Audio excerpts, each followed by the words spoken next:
Hello guys, welcome back to our channel. நம்ம இன்றைக்கி பார்க்க போகிற ரெசிபி சுவையான அண்ட் காரசாரமான மீன் குழம்பு தான் இன்றைக்கி நம்ம பார்க்க போகிறோம். வாங்க இந்த மீன் குழம்பை எப்படி செய்யலான்னு இந்த வீடியோவில் பார்க்கலாம். சில பேர் காய்கறியை கட் பண்ணி அந்த மாதிரி தான் மீன் குழம்பு செய்வாங்க. நம்ம இன்றைக்கி மசாலாவை அரைச்சி தான் நம்ம இன்றைக்கி மீன் குழம்பு செய்ய போகிறோம். சரி வாங்க எப்படி மசாலா அரைச்சி மீன் குழம்பு செய்யலான்னு இந்த வீடியோக்குள்ளே பார்க்கலாம்.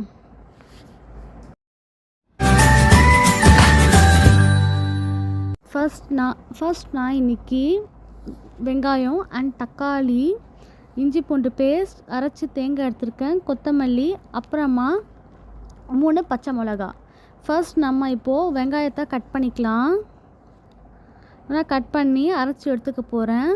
ரொம்ப நைஸாக அரைக்காதீங்க, கொஞ்சமாக குறைப்பாக அரைங்க, அப்போ தான் இன்னும் டேஸ்ட் கொஞ்சம் நல்லாயிருக்கும். இப்போது அதே மாதிரி தக்காளியும் அரைச்சி எடுத்துக்கலாம். பாருங்கள், இந்த மாதிரி ஒரு கன்சிஸ்டன்சிக்கு வர மாதிரி அரைச்சி எடுத்துக்கோங்க.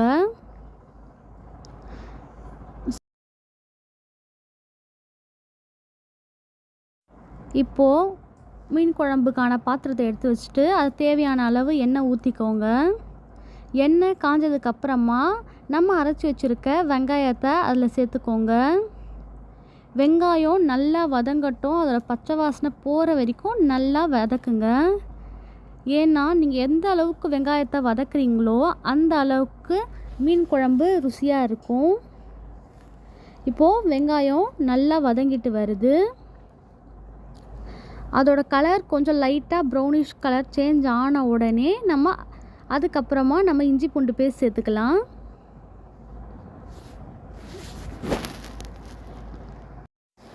இப்போது நல்லா வதங்கிடுச்சு. இந்த ஸ்டேஜில் வச்சுருக்க பச்சை மிளகா அப்புறமா இஞ்சி பூண்டு பேஸ்ட் ஆட் பண்ணிக்கோங்க. ஆட் பண்ணிவிட்டு அதை ஒரு வாட்டி நல்லா கிளறி விடுங்க. இப்போது இதை பச்சை வாசனை போனதுக்கப்புறமா நம்ம அரைச்சி வச்சுருக்க தக்காளியை இதை ஆட் பண்ணிக்கலாம்.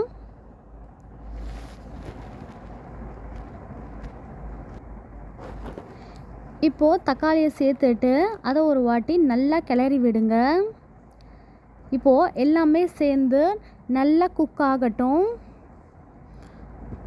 அப்போ தான் மீன் குழம்பு ருசியாக இருக்கும். இப்போ பாருங்கள், அது நல்லா வெந்ததுக்கப்புறமா நம்ம இப்போது மசாலா சேர்க்க ஆரம்பிச்சிடலாம்.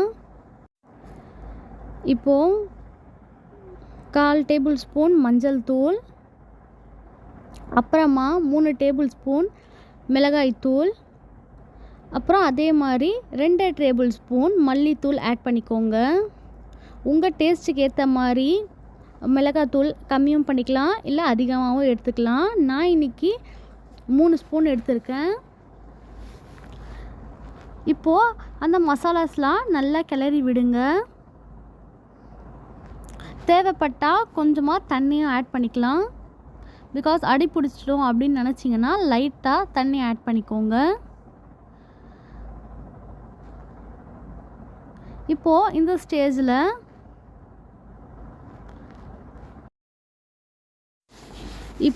கொத்தமல்லி இலையை தூவி விட்டுட்டு நல்லா கிளறி விட்டுக்கோங்க.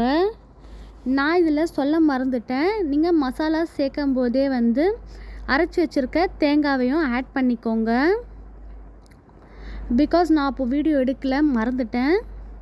சரி, இப்போது மசாலாஸ் நல்லா குக் ஆகிடுச்சு.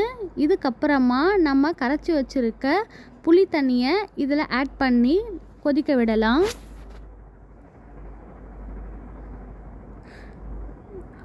உங்களுக்கு ஏற்ற மாதிரி புளி சுவை எப்படி இருக்குன்னு நீங்கள் டேஸ்ட் பண்ணி பார்த்துட்டு ஆட் பண்ணிக்கோங்க. புளி தண்ணியும் சேர்த்துட்டு லைட்டாக வாட்டர் விட்டுட்டு உப்பு போட்டுக்கோங்க.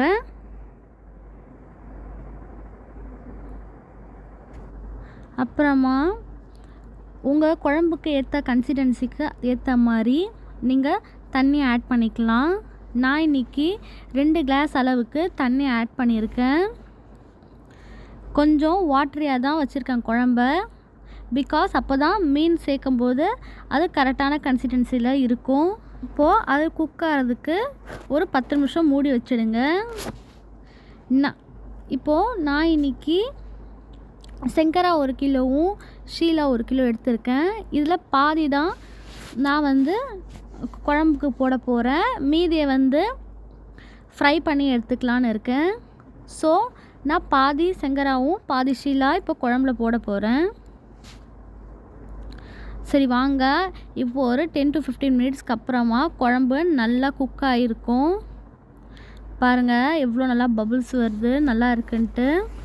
இப்போ இந்த மாதிரி கொதி வந்ததுக்கப்புறமா நம்மக்கிட்ட இருக்க மீனை ஆட் பண்ணிக்கலாம். நான் அப்போது வீடியோ எடுக்க மறந்துட்டேன், சாரி. சரி இப்போ வாங்க நம்ம மீன் வறுவலுக்கு என்னென்ன ஆட் பண்ணலான்னு பார்க்கலாம். நான் இப்போது 1/4 டேபிள் ஸ்பூனுக்கு மஞ்சள் தூள், அப்புறமா ஒரு 1.5 டேபிள் ஸ்பூன் மிளகாத்தூள் ஆட் பண்ணிக்கோங்க. அப்புறமா கொஞ்சமாக மிளகுத்தூள் ஆட் பண்ணிக்கோங்க. மிளகுத்தூள் ஆட் பண்ணதுக்கப்புறமா கொஞ்சமாக உப்பு சேர்த்துக்கோங்க. அப்புறமா இஞ்சி பூண்டு பேஸ்ட் சேர்த்துட்டு அதை இந்த மாதிரி கிளறி வச்சுடுங்க. இப்போ பாருங்கள், இந்த டைமிங்குள்ளே ஒரு 20 மினிட்ஸ் அது நல்லா குக் ஆகிடுச்சு மீன் குழம்பு. இப்போ திறந்து பார்க்கலாம்.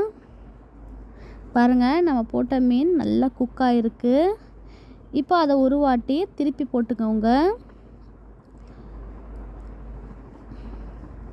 பார்த்திங்களா, செம்ம சுவையான மீன் குழம்பு ரெடி ஆகிடுச்சு. இதை நீங்கள் நைட்டான சப்பாத்தி அண்டு இட்லி தோசை எல்லாத்துக்குமே சூப்பரான ஒரு குழம்புங்க. இப்போ நம்ம ஃப்ரை பண்ண ஆரம்பிச்சிடலாம். அவ்வளோதாங்க, இந்த மீன் குழம்பு ரெடி ஆகிடுச்சு. இது அப்படியே மூடி வச்சிடலாம். இப்போ நம்ம ஃப்ரை பண்ணுறதுக்கு கடாயை எடுத்து வச்சுக்கலாம். இப்போது வறுக்கிறதுக்கு தேவையான அளவு எண்ணெய் ஊற்றிக்கிறேன். நான் இப்போது 2 டேபிள் ஸ்பூன் எண்ணெய் ஆட் பண்ணிக்கிறேன்.